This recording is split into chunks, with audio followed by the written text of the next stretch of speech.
కానీ ఈరోజు BR Naidu chairman అయిన తర్వాత ఒక్కొక్కటిగా చూడండి గోవులు దాదాపుగా 100 గోవులు చనిపోయినాయి. ప్రెస్ మీట్ పెడతాడు, ఏ వయసు అయిపోతే చనిపోవా? ఇదేనా ఒక చైర్మన్ మాట్లాడాల్సిన మాటలు?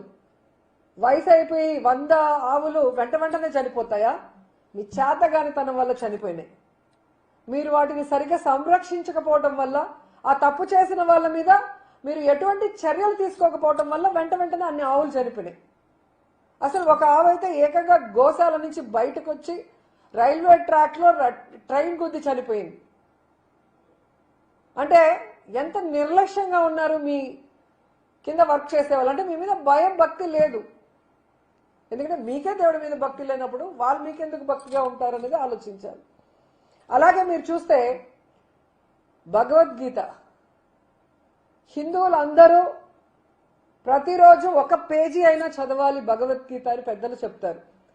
ఆ భగవద్గీతలో ఉన్న సారాంశాన్ని తెలుసుకొని ఆ విధంగా తమ జీవితంలో ఉన్నతమైన విలువలతో నడుచుకోవాలి అని పెద్దలు చెప్తారు.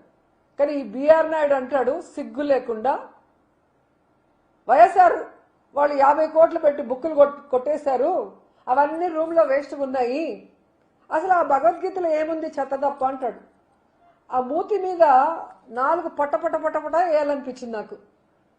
ఎందుకంటే అలాంటి వాడు TV5లో అసభ్యమైన వాటిని చూపించే మెంటాలిటీ ఉన్నవాడికి, అవి చూసే మెంటాలిటీ ఉన్నవాడికి, అవి చేసే మెంటాలిటీ ఉన్నవాడికి భగవద్గీత గొప్పదనం, భగవద్గీతలో ఉన్న సారాంశం ఎలా అర్థమవుతుంది? అందుకే దాంట్లో ఏమి లేదు చెత్త అంటున్నాడు.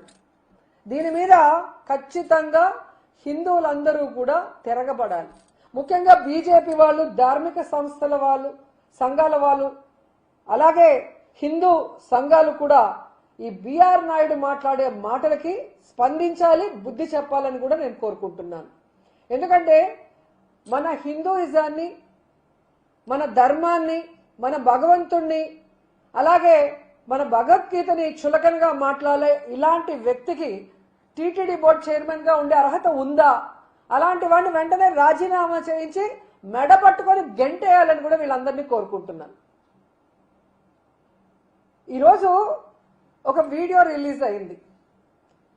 బిఆర్ నాయుడు ప్రెస్ మీట్లే చూడండి, అది నిజమా కాదో మీకే అర్థమవుతుంది.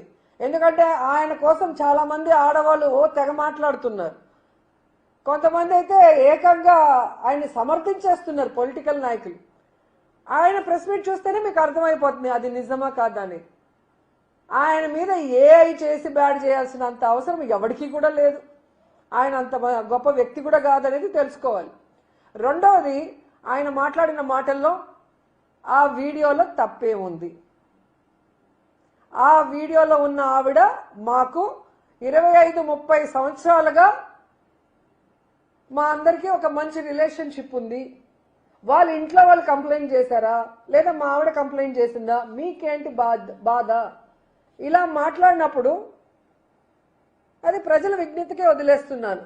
వాళ్ళిద్దరి మధ్య ఏముంది, ఏం జరిగింది, ఏం జరగలేదని.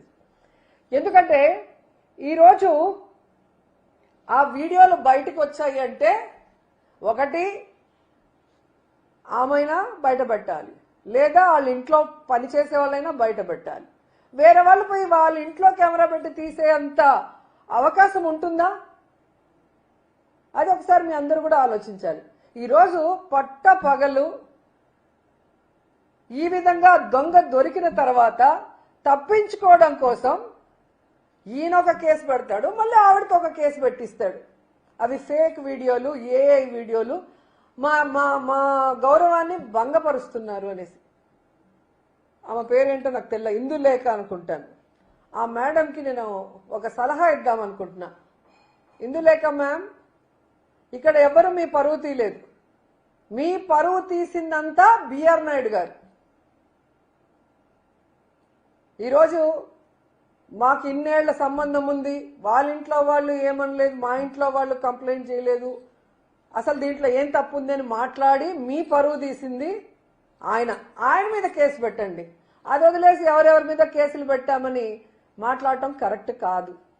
రెండోది, మీరు చూస్తే ఈరోజు ఇందులేఖ గారు 2019లోనే లెటర్ రాసినట్టుగా మీరు టీవీ మీడియాలో చూశారు, సోషల్ మీడియాలో అంతా కూడా. అది తెలుగుదేశం పార్టీ ఆఫీస్కి డైరెక్ట్గా చంద్రబాబు నాయుడుకి లోకేష్కి రాశారు. మరి నిజం లేకపోతే మీరు ఎందుకు లెటర్ రాశారు మేడం? అది మీ లెటర్ కానప్పుడు ఆ లెటర్ని మీద ఎంక్వైరీ చేయమనండి. ఆ లెటర్ అందిందా లేదా చంద్రబాబు నాయుడు చెప్పాలి, ఆ లెటర్ రాశారా లేదా ఇందులేఖ మేడం చెప్పాలి. చేయాల్సిన తప్పులన్నీ అందరూ చేసేసి ఎంతసేపు వైఎస్ఆర్సీపీ మీద దుమ్మెత్తి పోసేదానికి రెడీగా ఉంటారు. ఏ రోజు వైఎస్ఆర్సీపీ ఇలాంటి తప్పుడు పనులు చేయలేదు, ఏ రోజు వైఎస్ఆర్సీపీ ప్రజలకి అన్యాయం చేయలేదు, భగవంతుడిని కూడా ఎప్పుడూ కూడా అగౌరవపరచలేదు.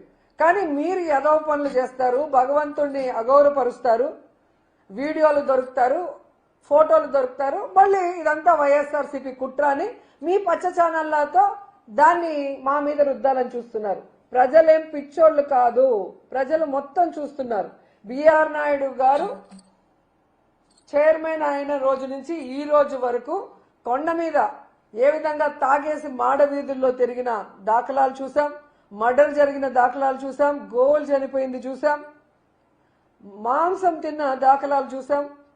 అన్నీ కూడా మీడియాలో వస్తున్నాయి కదా. ఇది ఏవి కూడా ఏవి కాదు, ఫేక్ కాదు.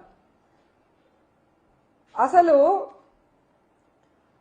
వైకుంఠ ఏకాదశి 6-7 మంది చనిపోతే ఒక చైర్మన్ గా బాధ్యత లేకుండా దాని గురించి పట్టించుకోలేదు.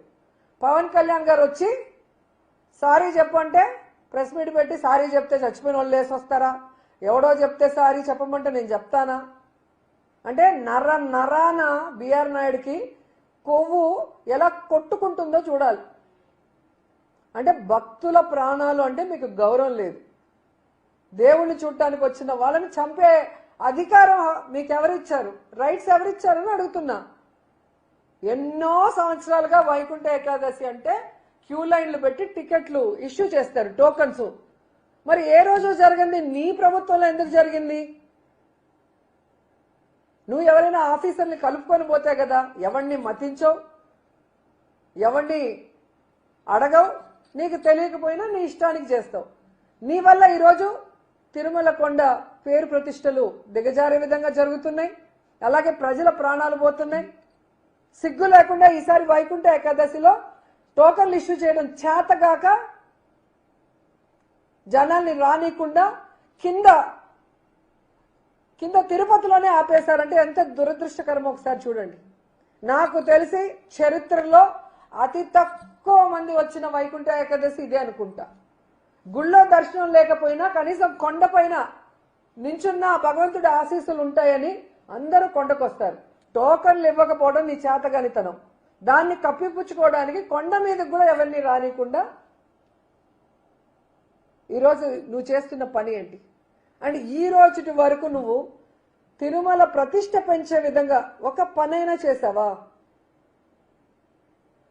లడ్డూ గురించి చంద్రబాబు నాయుడు అంత నీచంగా మాట్లాడుతుంటే, పవన్ కళ్యాణ్ అంత నీచంగా మాట్లాడుతుంటే, ఒక చైర్మన్ గా ఉండి నువ్వు దాని మీద స్పందించి ఇది తప్పు జరగలేదు, జరగని దాన్ని జరిగినట్టు మీరు ఎలా చెప్తారు?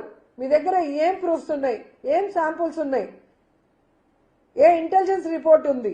ఏ ల్యాబ్ రిపోర్ట్ ఉందని అడగాల్సింది పోయి పట్టించుకో. కానీ హెరిటేజ్ ఒక మాట అనగానే ఏ విధంగా లేచి నించొని మాట్లాడుతున్నావో అందరూ గమనిస్తున్నారు. సో దొంగ ఒకరికొకరు సపోర్ట్ చేసుకుంటున్నారు. చంద్రబాబు నాయుడు చేసే యదవ పనులన్నింటినీ నువ్వు భజన చేసి గొప్పగా చూపించి ఈయనంతా తోపులేడు తురుములేడని చూపిస్తావు టీవీ5లో. ఆయనకి నచ్చే విధంగా ఆయన చెవులకి ఇంపుగా జగన్మోహన్ రెడ్డిని వైఎస్ఆర్సీపీ వాళ్ళని ఇష్టం వచ్చినట్లు మాట్లాడి వాళ్ళ మీద నిందలు వేస్తావు. దానికోసం నీకు క్విక్ ప్రోకో కింద ఒక తిరుమల తిరుపతి దేవస్థానం చైర్మన్ పదవి తీసుకున్న నీకు బుద్ధి లేకపోయినా ఇచ్చే చంద్రబాబు నాయుడు కన్నా బుద్ధి ఉండాలి. అంత గొప్ప పదవిని ఇలాంటి నీచుడికి, ఇలాంటి వికృత మనస్తత్వం ఉన్న బిఆర్ నాయుడికి ఇచ్చినందుకు ఆయన సిగ్గుపడాలి. ఇప్పటికైనా అతన్ని ఆ పదవి నుంచి దించి తిరుమల ప్రతిష్టని కాపాడండి. ఎందుకంటే ఈరోజు బిఆర్ నాయుడు అంటున్నాడు, ఎవడు పడితే వాడు రిజైన్ చేయంటే నేను ఎందుకు చేయాలా? ఎవడబ్బ సొమ్ము? నాకు చంద్రబాబు నాయుడు చెప్తేనే చేస్తాను. అంటే చంద్రబాబు నాయుడుకి చెప్పే దమ్ము ధైర్యం లేదని ఇండైరెక్ట్ గా బిఆర్ నాయుడు చెప్తున్నాడు కదా. అంటే చంద్రబాబు నాయుడు జుట్టు బిఆర్ నాయుడు చేతిలో ఉంది కాబట్టి బిఆర్ నాయుడు ఎన్ని ఎదవ మాటలు మాట్లాడినా, ఎన్ని ఎదవ పనులు చేసినా, ఇలాంటి వీడియోలు ఎన్ని వచ్చినా రిజైన్ చేయమని అడగడు అనేది బిఆర్ నాయుడు గారి కాన్ఫిడెన్స్ అనుకుంటా. ఇంతవరకు చంద్రబాబు నాయుడు కానీ పవన్ కళ్యాణ్ కానీ ఈ బిఆర్ నాయుడు విషయం మీద మాట్లాడకపోవడం చూస్తేనే మీకు అర్థమైపోతుంది. ఎందుకంటే తిరుమల మీద తన రాజకీయ లబ్ధి కోసం, డైవర్షన్ పాలిటిక్స్ కోసం జగనన్న మీద దుమ్మెత్తి పోసే విధంగా లడ్డూ ఇష్యూని ఎంత నీచంగా మాట్లాడారో మనం అందరం కూడా చూసాం. కానీ ఈరోజు బిఆర్ నాయుడు వీడియోలు బయటకు వస్తే సనాతన యోధుడు పవన్ కళ్యాణ్ నోట్లోంచి మాటలు రావు, చంద్రబాబు నాయుడు నోట్లోంచి కూడా మాటలు రావు. మరి పనున్నా పని లేకపోయినా హైదరాబాద్లో అయినా కూర్చొని కోవిడ్లో కూడా జూమ్లో ప్రెస్ మీట్లు ఇచ్చిన వాళ్ళకి ఈరోజు ప్రెస్ మీట్లు ఇవ్వడం చేత కాలేదా? ఇస్తే బిఆర్ నాయుడు చేతిలో వాళ్ళకి పుల్ స్టాప్ పడుతుందన్న భయమని నేను అడుగుతున్నాను. ఎందుకు పవన్ కళ్యాణ్ అడుగుతున్నానంటే లడ్డూలో కొవ్వు కలవకపోయినా, జంతు కొవ్వు, ఫిష్ ఆయిల్, పంది కొవ్వు కలకపోయినా చంద్రబాబు నాయుడు చెప్పిన అబద్ధాన్ని నిజం చేయటం కోసం తిరుపతిలో మీటింగ్ పెట్టి కాషాయ డ్రెస్ వేసుకొని ఎంత ఓవర్ యాక్షన్ చేశాడో మనం చూసాం. ఈరోజు నేను సూటిగా పవన్ కళ్యాణ్ గారిని అడుగుతున్నాను, మీరు సనాతన యోధులైతే, మీరు హిందూ ధర్మాన్ని పరిరక్షించే వాళ్ళైతే మరి బిఆర్ నాయుడు లాంటి విలువలు లేని వ్యక్తిని ఇంకా ఎందుకు పెట్టారు? అతనితో ఎందుకు రాజీనామా చేయించలేదు అని అడుగుతున్నా. మీ పార్టీలో ఎమ్మెల్యే పదవిని అడ్డం పెట్టుకొని అసెంబ్లీలో నుంచి రాసలీలలు చేస్తాడు, అమ్మాయిని హెరాస్ చేస్తాడు.